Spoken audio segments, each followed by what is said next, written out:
Uno de los tipos más conocidos de antenas, luego de los dipolos y de los monopolos, son las antenas parabólicas. Están formadas por tres elementos básicos: el plato o reflector, el boom y la antena propiamente dicha. El boom es un elemento mecánico que sirve para fijar la antena, que está en su extremo apuntando hacia el reflector. El reflector está conformado por una parábola y en el foco de dicha parábola se sitúa la antena. De esa manera logramos que las señales que son emitidas desde el foco donde está la antena impacten sobre la superficie de la parábola y se vean reflejadas saliendo como señales paralelas.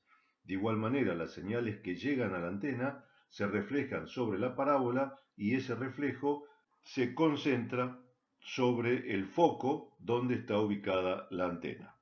Aquí se ve claramente la parábola de una gran antena parabólica. La antena propiamente dicha es la que estoy mostrando en este momento, y el boom en este caso está formado por estas tres vigas en voladizo que sostienen a la antena.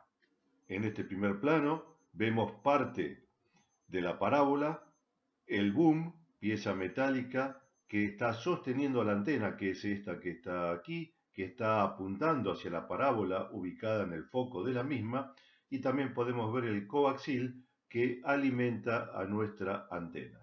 En esta otra parte de la foto se ve la parte de atrás de la antena parabólica, donde está el orificio que permite el pasaje del cable coaxil de alimentación. Vemos aquí una hoja de datos suministrada por el fabricante de una antena parabólica y vamos a analizar sus características. La potencia máxima de entrada, 100 watts, hace referencia obviamente a la antena en el modo transmisión, ya que sabemos que en modo recepción la potencia que llegará a la misma es muchísimo más baja. Cuando habla de ganancia promedio, está haciendo referencia a que la antena está calculada para una frecuencia central. A esa frecuencia central tendremos normalmente la mayor ganancia. Frecuencias más altas o frecuencias más bajas dentro del ancho de banda en el que va a funcionar la antena corresponderá a ganancias menores. En particular, esta antena tiene una ganancia de aproximadamente 29 dBi, es decir, 29 decibeles respecto de la antena isotrópica. Al hacer referencia a un diagrama direccional, nos está indicando que la concentración de energía de la señal, tanto en transmisión como recepción, tiene una dirección o lóbulo preponderante. La banda de uso nos da una idea del ancho de banda de la antena y en qué frecuencias está calculada, en este caso de 5,725 a 5,850 GHz. La relación de onda estacionaria máxima de 1.3 corresponde obviamente al cálculo de la antena para la frecuencia de resonancia o frecuencia central. Los anchos de haz, tanto horizontal como vertical, son de 6 grados, 6, es decir, claramente vemos que es una antena con un lóbulo extremadamente angosto, es decir, una antena muy directiva. La impedancia nominal o impedancia característica es de 50 ohms, dato que nos servirá para calcular la adaptación de impedancia necesaria entre la línea de transmisión, el equipo y la antena. La polarización puede ser vertical u horizontal. Simplemente con girar 90 grados la antena cambiaremos la polarización, que sabemos tiene relación directa con la posición que tiene el campo eléctrico.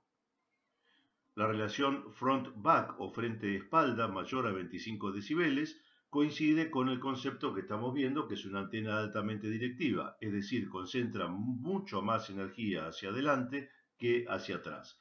Siempre recordar que los campos cercanos son totalmente diferentes y por más que tengamos una relación front-back muy alta, estar parado detrás de una antena que está transmitiendo microondas con potencias elevadas es altamente riesgoso. El rechazo a la polarización cruzada se refiere a el rechazo que tiene la antena a señales que vienen con polarización distinta a la de la propia antena. Si esta antena está instalada con polarización vertical, ofrecerá un rechazo de 26 decibeles a señales de la misma frecuencia pero polarizadas en forma horizontal y viceversa. La protección contra descargas del irradiante a masa se refiere a una conexión que tiene la antena para conectar un cable puesto a tierra y protegerla de descargas electromagnéticas ambientales. Y finalmente el tipo de conector, en este caso un tipo N hembra, que sirve para preparar el coaxil cuando se va a hacer la instalación definitiva de la antena. Una variante de las antenas parabólicas son las antenas Cassegrain. Utilizan un segundo reflector denominado subreflector, que es un trozo de parábola apuntando hacia la parábola principal. La antena está en el centro de la superficie de la parábola principal, de manera que las señales que llegan van a rebotar en la parábola principal, se van a concentrar sobre el subreflector que está en el foco de la parábola, y este subreflector, que es una parábola invertida, va a concentrar toda la energía sobre la antena. En el caso de transmisión, el camino es exactamente el opuesto. La ventaja de estas antenas es disminuir la sombra que produce la propia antena y el boom en las antenas parabólicas convencionales. Acá pueden ver una enorme antena Cassegrain donde se ve el subreflector o reflector secundario. Aquí vemos el reflector primario y los brazos que hacen el sostenimiento del subreflector. La antena está ubicada en el centro del reflector principal. Vemos otra antena de las mismas características, donde aquí tenemos ubicada la antena apuntando hacia el subreflector y este subreflector a su vez proyectando las señales sobre el plato o parábola principal. Y una tercera variante son las antenas Gregorian. En estas antenas lo que se ha hecho es ubicar la antena fuera del camino directo geométrico entre foco y parábola. La antena está ubicada en este lugar, apuntando a una parábola deformada, lo que va a permitir que la señal se vea reflejada sobre la parábola principal, que acá está indicada por esta línea de trazos, y salga en forma paralela a través del radom o de la protección mecánica que vemos aquí en la antena. Lo mismo, las señales que llegan se verán reflejadas sobre la parábola principal, de aquí llegarán a la parábola secundaria, que es una parábola deformada, que concentrará toda la información sobre la antena. Típicamente van a ver estas antenas en los móviles de televisión y en sistemas de telefonía satelital. La gran ventaja es que tiene muy poca sombra debida a los elementos mecánicos respecto de los modelos anteriores. La desventaja es la complejidad en la construcción de las parábolas deformadas. Un tipo particular de antena que va a quedar pendiente hasta que veamos microondas y radar son las antenas bocina o tipo bocina, utilizadas específicamente en frecuencias muy altas, de hecho en frecuencias de microondas. Como pueden ver, consiste en aperturas de piezas metálicas que confinan campos electromagnéticos y permiten la salida por un extremo siguiendo diagramas de onda específicos que veremos en la próxima unidad. Aquí tienen una serie de antenas de tipo bocina para uso en microondas hogareños. Otra familia de antenas son las logarítmicas.